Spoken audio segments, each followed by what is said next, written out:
नमस्कार, मैं भारत शर्मा आप सभी का स्वागत करता हूं हमारे YouTube channel crack fact Z में। हमने पिछली जितनी भी कविताएं पर वीडियो बनाई है उन सभी कविताओं में आधुनिक कवियों के द्वारा लिखी हुई कविताओं का विवेचन था, पर आज हम प्राचीन खंड का प्रारंभ करेंगे। ठीक है, और ये जो प्राचीन खंड है उसके पहले कवि हिंदी साहित्य में जो आपके अंतरा में उस पाठ्यक्रम में जो पहले कवि हैं वह तुलसीदास है।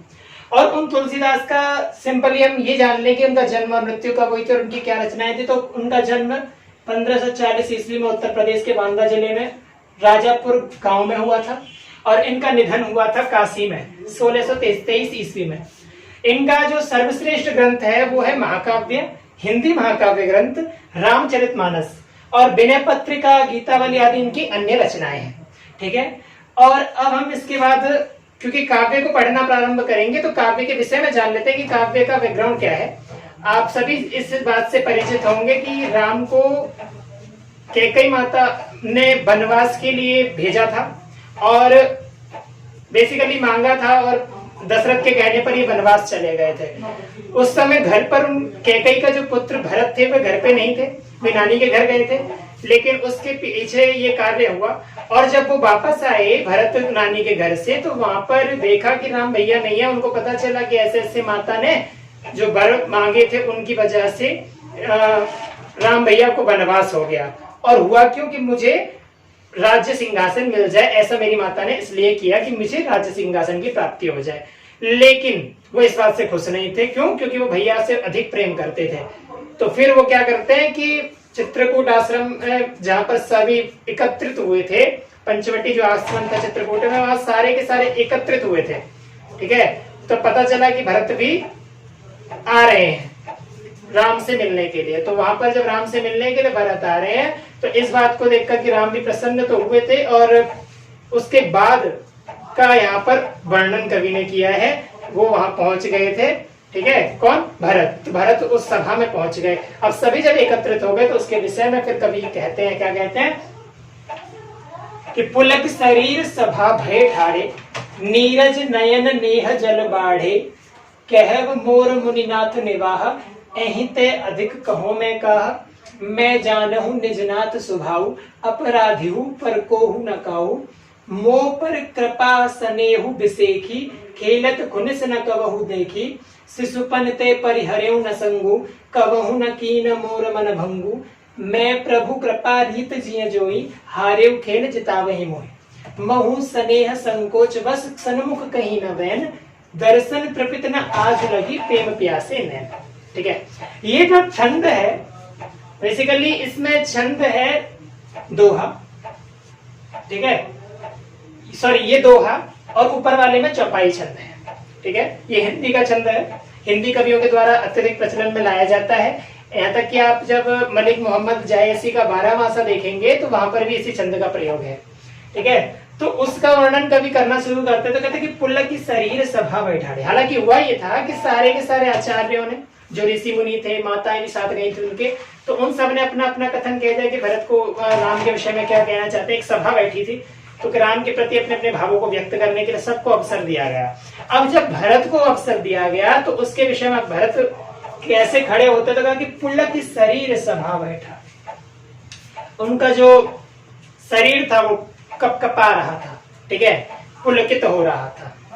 ठीक है, और कपकपाते हुए शरीर के साथ वह सभा बैठाड़े, सभा में खड़े हो गए। ठीक है, कौन खड़े हो गए? भरत।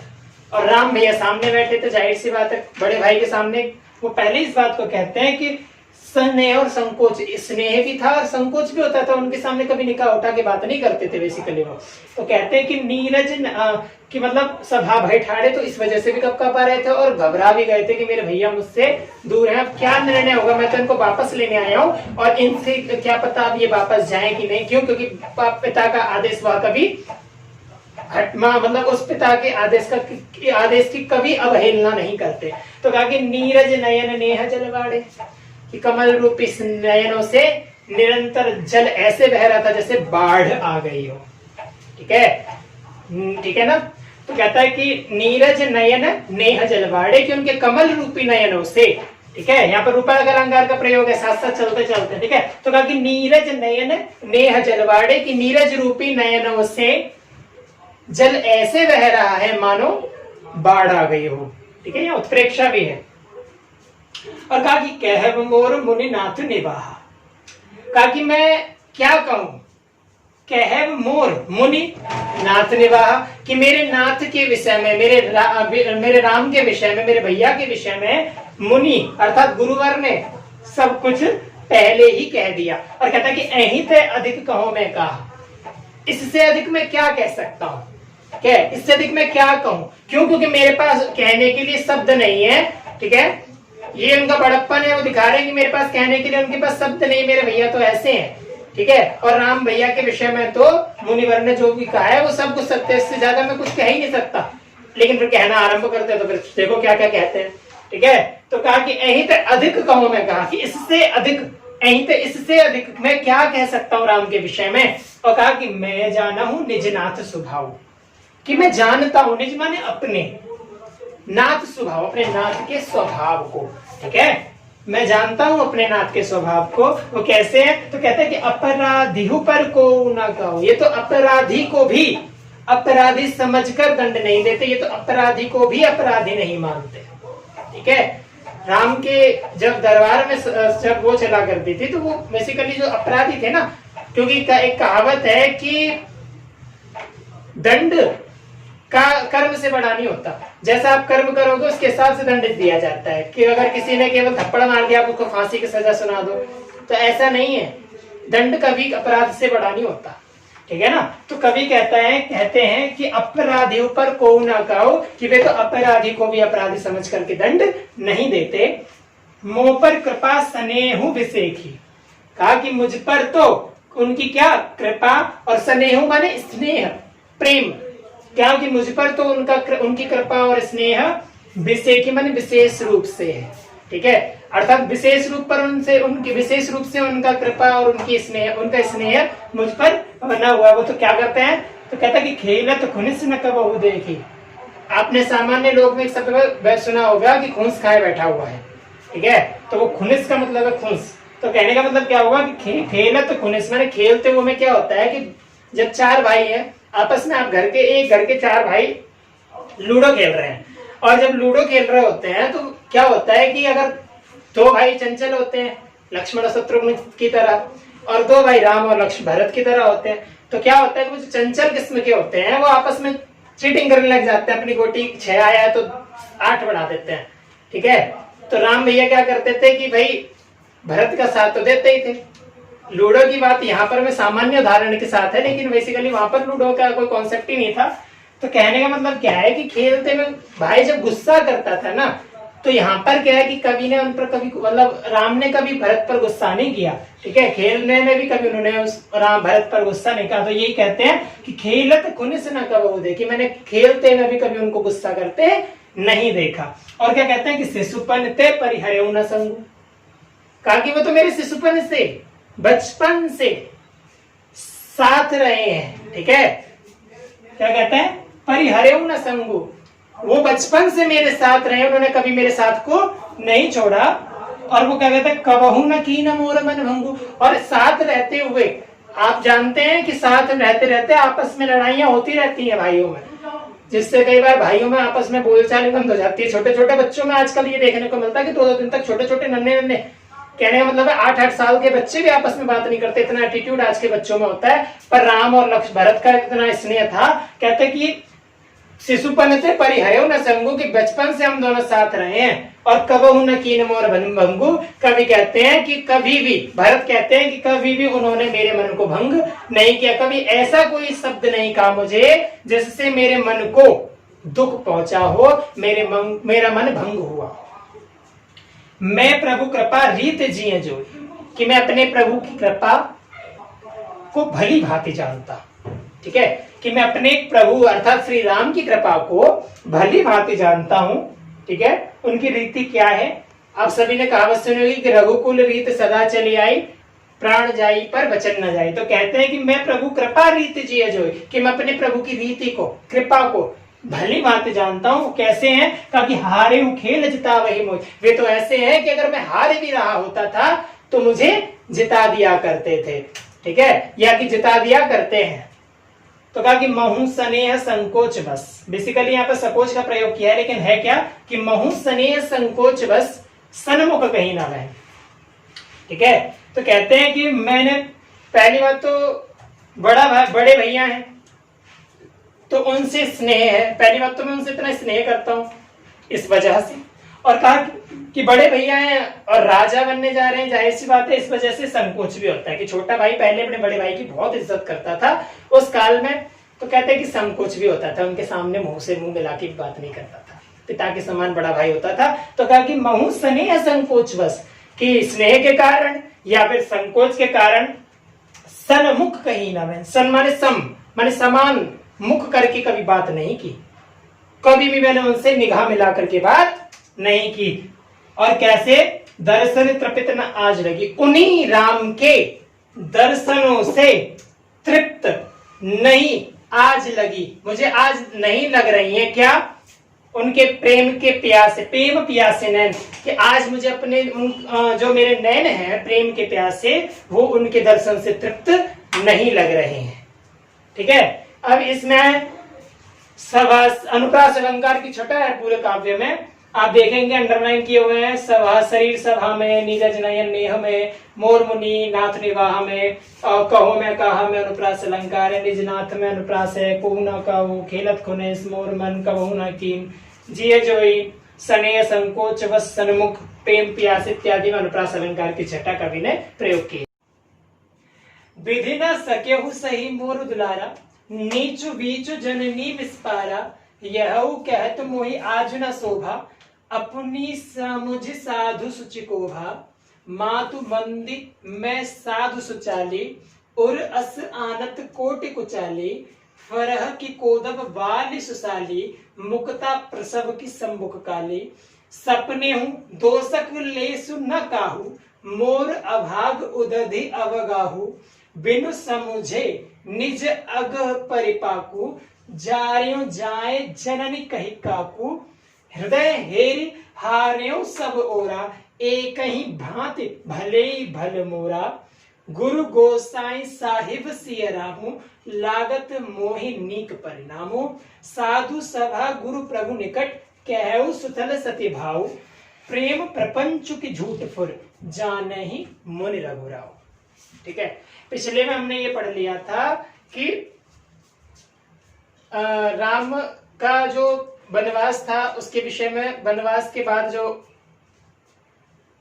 भरत पहुंचे सभा में, और जो सभा में भरत पहुंचे थे उसके बाद उनको कहा गया, तो कहना उनको प्रारंभ कर उन्होंने पहले ये कथन किया कि भाई मेरे जो गुरुवर हैं उन्होंने सब कुछ कह दिया है, लेकिन बाद में जब उन्होंने कहना प्रारंभ किया तो उसी परिप्रेक्ष्य में उसके आगे कहते हैं कि विधि न सकेहु सही मोर दुलारा। यहाँ पर विधि का मतलब विधाता है। ठीक है, तो कहता है कि विधाता भी, ठीक है, विधि माने विधाता भी न सकेहु सही, न सही सकेहु। ठीक है, कहा कि विधि माने विधाता भी, समय भी। ठीक है, यहाँ पे दो अर्थ हैं। ठीक है, विधाता भी और समय भी। तो बेसिकली यहाँ पर समय का प्रयोग तो खैर कर ही नहीं सकते, क्यों? क्योंकि विधाता ही, क्योंकि काल भी विधाता के अधीन है ना, तो कहने का मतलब समय जो काल जो है वो विधाता के अधीन माना जाता है, तो इसलिए वहां विधि का मतलब विधाता है। तो कहा कि विधि न सकेहु सही मोर दुलारा, कहता है कि हम दोनों भाइयों के बीच में इतना अपार स्नेह था कि उसको विधाता भी सहन नहीं कर पाया। क्या किया उसने? क्या विधि न सकेहु सही मोर दुलारा, कि मेरे दुलार को, मेरे राम के प्रति, भैया के प्रति जो दुलार था मेरा, उस दुलार को विधाता भी, यानी भगवान, वो जो विधाता था वह भी सहन नहीं कर पाया। वस्तुतः तो वो राम खुद विधाता भगवान थे, क्योंकि विष्णु के अवतार कहे गए थे, लेकिन वहां पर क्या है कि मनुष्य रूप में उत्पन्न हुए थे, केवल गुरु के द्वारा उनको शिक्षाएं मिली थी, शक्तियां प्राप्त की थी केवल वाण के द्वारा, लेकिन वहां पर वो मनुष्य अवतार में थे, तो उनको विधाता नहीं माना जाएगा ना। तो वहां पर क्या कि विधाता भी, लेकिन यहाँ पर कवि का अभिप्राय कुछ और है। यहाँ पर कवि का अभिप्राय क्या है कि एक उच्च स्तर को प्रकट करता है। कहने का मतलब क्या है कि विधाता, क्योंकि वो तो वास्तव में अगर यदि विचार किया जाए तो वो स्वयं विधाता थे, लेकिन यहाँ पर क्या है कि जब राम के और भरत के प्रेम को वर्णन कर रहे हैं ना, तो यहाँ पर विधाता को उससे ईर्ष्या भाव करते हुए दिखाया गया। ठीक है, तो कहा कि विधई ना सके हो सही मोर दुलारा, कि विधाता भी हमारे इस दुलार को सहन नहीं कर सका, मेरे इस दुलार को सहन नहीं कर सका। और क्या किया उसने, तो उसका कारण देता, कहता कि नीचु बीचु जननी मिस्तारा, कि उसने हमारे भैया के और मेरे प्रति, मेरा जो भैया के प्रति प्रेम था, उस प्रेम के बीच में क्या ले आया, कहता है कि मेरी नीच माता को ले आएगा, कि नीचु बीचु, कि नीच माता को, जननी माने माता को, बीच में ले आया। ठीक है, उसने एक मोहरा चुना मेरी माता को, कि हम दोनों के भाइयों के प्रेम में क्या हो जाए, एक हम दोनों भाइयों के प्रेम में एक फूट पड़ जाए, दूरी बन जाए। ठीक है, हम दोनों भाइयों का आपस में वियोग हो जाए, हम बिछुड़ जाएं। ठीक है, इसलिए उसने क्या किया कि नीच बीच जननी मिस्पारा, जननी होती है माता, और नीच बीच, कहा कि बीच में उन माता को मिस्पारा प्रयोग किया। कहने का मतलब क्या है कि उसने मेरी माता को मोहरे के रूप में प्रयोग किया, उसने हमारे प्रेम और दुलार को छोड़ने के लिए मेरी नीच माता को ले आया। अभी क्योंकि क्रोध में, इसलिए माता को खूब सारी गालियां बकी उन्होंने। गालियां मतलब, गालियों से अभिप्राय गालियां नहीं है, वास्तव में कहने का मतलब है कुछ ऐसे शब्द जो कि माता के लिए पुत्र कभी नहीं बोल सकता, पुत्र को ऐसा अधिकार नहीं होता कि माता के लिए उन शब्दों का प्रयोग किए करे कवि के द्वारा, लेकिन भरत ने उन शब्दों का प्रयोग किया क्योंकि वो अपने भ्राता से, राम से उतना ही स्नेह करते थे जितना शायद कोई भाई अपने भाई से करता होगा। ठीक है, यहां तक कि आप महाभारत में जाएंगे तो वहां पर आपको पांडवों में प्रेम मिलेगा, लेकिन पांडवों के जो कौरव थे उनमें आपस में प्रेम नहीं था। वस्तुतः तो वहां पर इतना प्रेम आपस में भाइयों में नहीं था। पांडव 5 थे क्योंकि वो देवताओं के पुत्र थे, उनमें 5 में परस्पर संबंध था, परस्पर प्रेम था, लेकिन कौरवों में ये चीज नहीं देखी जाती थी। ठीक है ना, तो कहने का मतलब क्या है कि यहाँ पर माता को उसने मोहरा बनाया, कहा कि यह कहत मुझे आज न शोभा। आप कहते हैं कि यह कहते हुए मुझे आज शोभा नहीं देता। क्या कहते हुए नहीं देता, कहता कि अपन क्या कहते हुए कि नीच बीच जननी में स्पारा, कि उसने कहा कि मतलब मेरी माता नीच है, ये कहते हुए आज मुझे कुछ यह बात शोभा नहीं देती कि ये मैं कह रहा हूं। क्यों, कहता कि अपनी समझ साधु सुचिक होगा, कि मैं अपनी समझ से अपने आप को क्या बता रहा हूं, साधु बता रहा हूं। कहता है कि मैं अपने भाई से परस्पर स्नेह करता था, ये सारा का सारा स्नेह मेरा है और मैंने पूर्ण हृदय से किया है। ठीक है, लेकिन उसके पीछे मैं कारण किसको ठहरा रहा हूं, कहता है कि मैं अपनी माता को, नीच माता को कह रहा हूं और उसको कारण ठहरा रहा हूं कि उसको, मतलब उसकी वजह से मेरे भैया वनवास चले गए। ठीक है, लेकिन उस बात को काटते हुए फिर कहते हैं कि अपनी समझ से मैं अपने आप को क्या बता रहा हूं। कहने का मतलब क्या है कि दुनिया जो विचार करेगी, बेसिकली होता क्या है कि अगर आपको समाजशास्त्र के अनुसार क्या है, समाजशास्त्र जो सोशियोलॉजी है वो क्या कहते हैं कि यदि समाज आपको मान्यता दे दे तो वस्तुतः आप अपने आप का कैरेक्टर गुड है, आपका चरित्र श्रेष्ठ है, अच्छा है। लेकिन यदि समाज में आपकी कैरेक्टर की थू हो गई, ठीक है ना, तो आपका चरित्र अच्छा कितना भी अच्छा हो लेकिन वो फिर अच्छा नहीं हो सकता। तो कहने का मतलब है कि जब तक मुझे समाज अच्छा न ठहरा दे, उसका मतलब क्या हुआ कि जब तक मुझे समाज अच्छा न ठहरा दे तब तक तो कोई व्यक्ति अपनी समझ से तो कोई साधु नहीं होता। ठीक है ना, यहां तक कि आप ध्यान देना बच्चे कि कोई भी व्यक्ति जब कोई व्यक्ति संसार में पॉपुलर होता है ना, तो उसके लिए लोगों से पूछा जाता है कि कैसा है। ठीक है ना, जब आप कौन बनेगा करोड़पति आदि देखते हैं ना, तो वहां पर वो पहले से वीडियो बना लेते हैं और उसमें क्या दिखाते हैं कि घर की क्या हालत है, जो खेलने आया उसके, और घर की हालत तो छोड़ो, पड़ोसी की भी हालत भी पूछ लेते हैं कि पड़ोस में कैसा व्यवहार है। ठीक है ना, तो उन लोगों को ही बुलाया जाता है जिनका व्यवहार अच्छा होता है। सिलेक्शन तो कई लोगों का होता है, कई सारे आंसर भी दे देते हैं, कई बार तेजी से हो जाता है, लेकिन सबकी वीडियो बनाई ली जाती है। लेकिन सबसे पहले पड़ोसी, अगर कोई किसी के घर में लड़की वगैरह देखने भी आते हैं ना, तो वो समाज को, उनको घर को तो देखते ही देखते हैं, यहाँ तक कि वो पड़ोस को भी देखते हैं कि पड़ोस वाले उनको किस नजर से देखते हैं, उस घर में रहने वाले व्यक्तियों को किस नजर से देखते हैं। जब कोई घर में आया तो उसको देख कर बड़े मुस्कुरा रहे, अरे इनके घर में रिश्तेदार आए हैं, तो अब तो वो लगता है कि हाँ बिल्कुल, मतलब बराबर वाले। कहने का मतलब क्या है कि गली में सबके साथ उनके संबंध अच्छे हैं, अर्थात समाज मान्यता दे दे। यदि गली में किसी व्यक्ति ने आपकर उंगली उठा दी कि आप ऐसे हो, तो वस्तुतः होगा क्या कि आप सभी के नजरों में यदि गिर गए, तो आप कितना भी अच्छा अपने आप को बता दें, कोई भी व्यक्ति अपने आप में श्रेष्ठ नहीं होता। कहने का अभिप्राय है कि अपनी समुद्धि साधु सूचिको का कभी यहाँ पर कहते हैं कि अपनी समझ से कोई भी व्यक्ति साधुत्व को प्राप्त नहीं होता। कभी अपने आप से साधु को, अर्थात अपने आप को कोई साधु बता दे, और भले ही वो किसी गलत कार्य को करके आया हो और दुनिया उस बात को जानती है, लेकिन वो कितना भी कह ले कि मैं चोर नहीं हूं। कभी चोर को कोई भी चोर ये नहीं कहता कि मैं चोर नहीं हूं, लेकिन वो पकड़ में आ जाता है, उसके बाद उसकी बड़ी तुड़ाई होती है, बड़ी पिटाई होती है, लेकिन वो चोर होता है।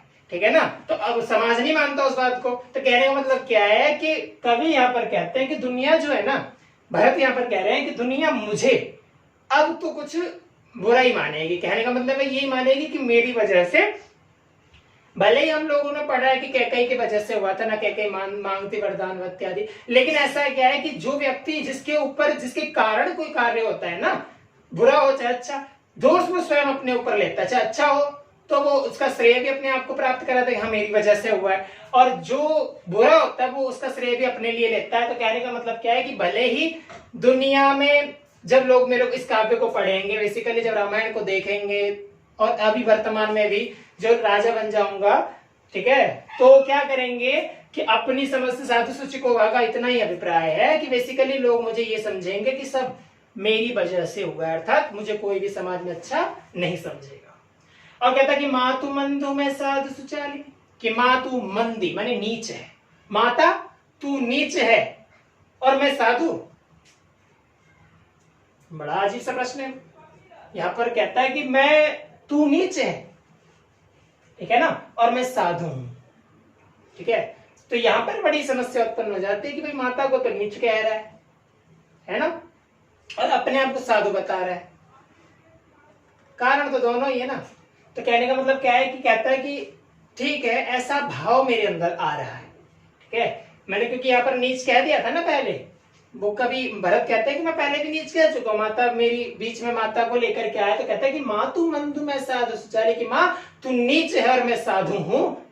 ठीक है, उर्माने हृदय में अस आनत, ऐसी बात आना भी कोटि कुचाली करोड़ों दुराचारों के बराबर है। ठीक है, यहाँ पर भरत का अभिप्राय है कि ऐसा हृदय में आना भी मानो करोड़ों दुराचारों के बराबर है। अच्छा, आप ये ध्यान देना बच्चे, यहाँ पर कोटि का प्रयोग करोड़ों मैंने किया है। ठीक है, बेसिकली क्या होता है कि हम लोग जब प्रयोग करते हैं ना कि 25 करोड़ देवी देवता या पता नहीं कितने करोड़ बोलते हैं ना आप लोग, वहां पर जो कोटि है वो सॉरी 33 करोड़ कहते हैं। तो वो 33 करोड़ का मतलब वहां पर 33 करोड़ से नहीं है, कोटि का मतलब करोड़ नहीं है, 33 प्रकार की देवी देवता है, लेकिन वहां पर जो कोटि है उसका मतलब है प्रकार।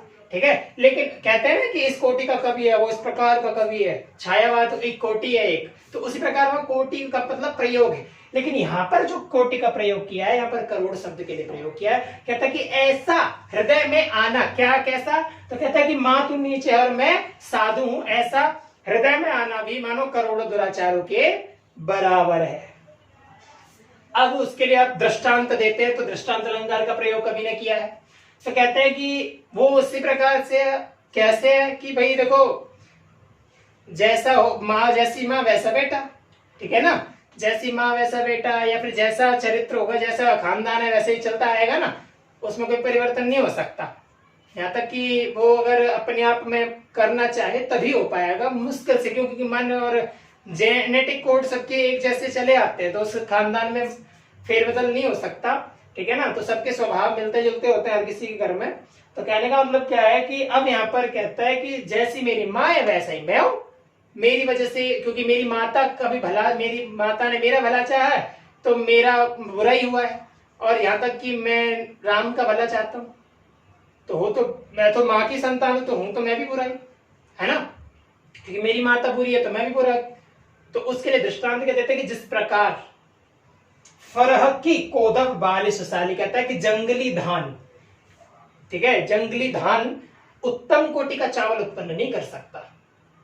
ठीक है ना, तो मेरी माता जननी कैसी है कि मानो वह जंगली धान के समान है, और उसकी जो संतान है वो उत्तम कोटि की हो ही नहीं सकती। क्यों? क्योंकि मेरी माता नीच है तो जाहिर सी बात है मैं भी नीच ही होऊंगा।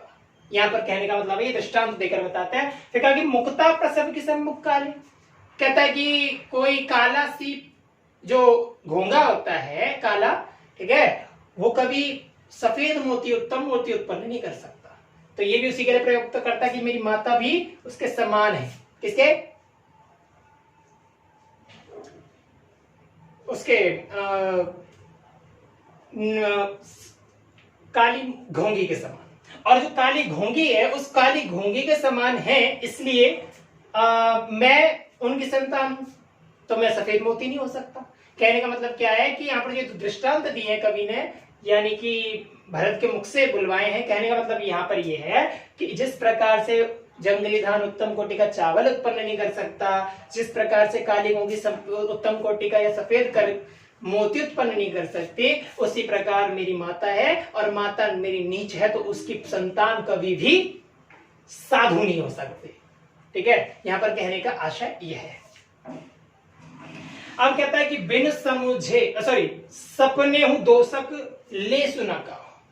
कहता है कि सपने हूं दोषक ले सुना कहो, कि सपने में, लेस माने जरा सा भी, ठीक है, कि सपने में मैं जरा सा भी किसी का दोष नहीं मान सकता। किसी का भी दोष जरा सा भी अगर मैं मानूं तो वो गलत होगा। कहने का मतलब है कि किसी का भी स्वप्न में भी मैं किसी के विषय में ये नहीं सोच सकता कि उसका दोष है, या किसी का जरा सा भी नहीं सोच सकता। क्यों? कहता है कि मोर अभाग उदधिक अवगाहो, कि ये तो मेरे अभाग्य के कारण हो रहा है। ये सब जो भी कारक घटनाक्रम चल रहा है, यह सभी घटनाक्रम मेरे दुर्भाग्य से जुड़ा है, यह सब मेरे दुर्भाग्य के कारण हो रहा है।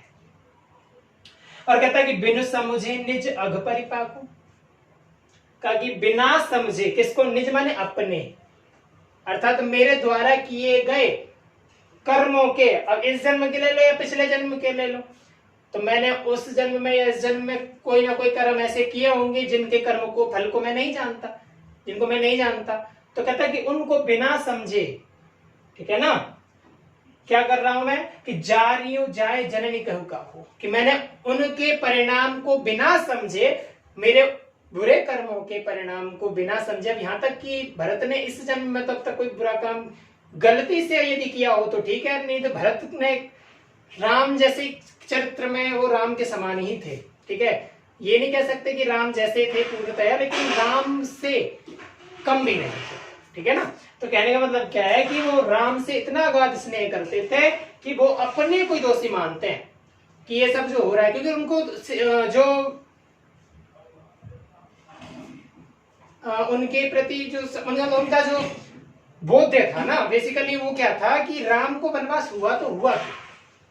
ठीक है, तो कहा कि बिनु समझे निज अघ परिपाकु, कि बिना समझे अपने पुराने जन्मों के कर्मों को या अपने कर्मों के परिणाम को बिना समझे जारियों जाए जननी कही काकू, मेरी माता जिसने मुझे जन्म दिया है उस माता को मैंने न जाने क्या कुछ कह दिया। ठीक है, अब क्या कुछ कह दिया? ठीक है ना, बहुत कुछ कह दिया। कहता हृदय हे रिहारे सब हो रहा, कहते कि हृदय हे रिहारे सब हो रहा, कि हे हृदय, मेरा जो ये हृदय है, ये जो मेरा हृदय है, ये सब ओर से हार मान चुका है। और कहता कि एक ही भांति भले ही भल मोरा, कि अब मेरा तो केवल एक ही प्रकार से भला हो सकता है। ठीक है ना, अब तो मेरा केवल एक ही प्रकार से भला हो सकता है। कहते गुरु गोसाई साहिब सिया राम, कि गुरुवर गोसाई, ठीक है ना, ये सब गुरु मेरे जो हैं वह सब जानते हैं। साहिब सिया रामू, और साहिब माने सीता और राम मेरे स्वामी हैं। ठीक है ना, साहिब है। और कहता है कि ये सब जानते हैं कि क्या अब जो जैसा भी होना होगा वो होके रहेगा। तो कहने का मतलब क्या है कि लागत मोहिनी के परिणामों, कि जो जैसा भी करेंगे, बेसिकली ये जो भी करेंगे, मेरा काम था कि केवल मैं इनको मनाने आऊंगा, यदि ये घर चलेंगे तो ठीक है, नहीं जाएंगे तो वो इनकी इच्छा पर निर्भर करता है। अब ये जो करेंगे वो उसका पालन तो मुझे करना ही पड़ेगा। क्यों? क्योंकि मैं इनकी बात का उल्लंघन नहीं कर सकता ना। ठीक है, तो कहने का मतलब है कि लागत मोहिनीक परिणाम, कि जो भी कहेंगे उसका मुझे परिणाम ऐसा प्रतीत होता है कि मानो अब जो भी होगा वह मेरे लिए, जैसा भी होगा वह नेक ही होगा, अच्छा ही होगा। यहाँ पर इस बात को कह रहे हैं। कहने का मतलब है कि जो भी करेंगे विचार करके वह नेक ही लगे, उसका परिणाम ठीक ही होगा, क्योंकि ये कभी गलत नहीं कर सकते। कहता है कि साधु सभा गुरु प्रभु निकट, कहा कि साधुओं की सभा में खड़ा हूं। और कहते हैं कि गुरु प्रभु निकट, कहा कि गुरु के और प्रभु के निकट खड़ा हूं। क्या है उस मतलब सती भाव कि मैं जो भी कह रहा हूं वो सत्य कह, अपने फुल मतलब अपने हृदय होकर के कह रहा हूं, ठीक है, अपने हृदय से कह रहा हूं, सत्य कह रहा हूं कि मेरा जो प्रेम है, ठीक है, वो भैया के प्रति पूर्णतः न्यौछावर है। ठीक है, प्रेम प्रपंच की झूठ फुर, कि मेरा ये जो स्नेह है ये बेसिकली प्रेम है या वास्तव में कोई प्रपंच है। ठीक है, ये जानहु मुनि रघुराव, यदि कोई ऐसा विचार कर रहा हो तो मुझे इससे मतलब नहीं है। ठीक है ना, कि मेरा जो राम के प्रति स्नेह है, प्रेम है, ये सब यदि कोई विचार कर रहा हो तो मुझे उससे कोई मतलब नहीं है। कौन कहता है कि जान ही मुनि रघुराव, कि ये तो मेरे राम मुनिवर और राम हे मेरे मुनि भेष। देखो यहाँ पर मुनि के दो अर्थ हो सकते हैं। पहला तो मुनि मतलब मुनि साथ बैठे हैं, और दूसरा कि मुनि वेश में जो मेरे रघुराव मैंने राम है वह। तो कहने का मतलब क्या है कि मुनि वेश में जो मेरे राम है, मेरे भैया हैं, वह जानते हैं कि मेरा जो प्रेम है प्रपंच है या फिर वास्तव में प्रेम है।